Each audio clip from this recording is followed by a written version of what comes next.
অবৈধভাবে ভারতে যাওয়ার সময় চট্টগ্রাম রাউজানের সাবেক এমপি ফজলে করিম চৌধুরী সহ ৩ জনকে আটক করেছে বিজিবি।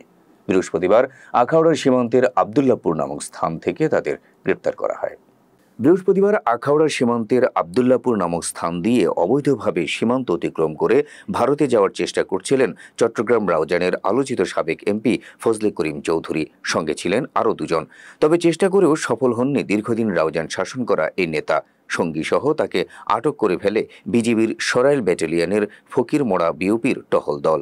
আটককৃত অপর ব্যক্তিরা হলেন আখাউড়ার নূরপুর এলাকার সাবেক মেম্বার মোহাম্মদ হান্নান মোল্লা এবং আখাউড়ার স্থানীয় বাসিন্দা ও মানব পাচারকারী চক্রের সদস্য মোহাম্মদ নাইম চৌধুরী। বিজিবি সদর দপ্তর থেকে জনসংযোগ কর্মকর্তা মোহাম্মদ শরীফুল ইসলাম জানান, ভারতে পালানোর সময় সকালে আখাউড়ার গাজীর বাজার থেকে ফজলে করিম চৌধুরীকে আটক করা হয়।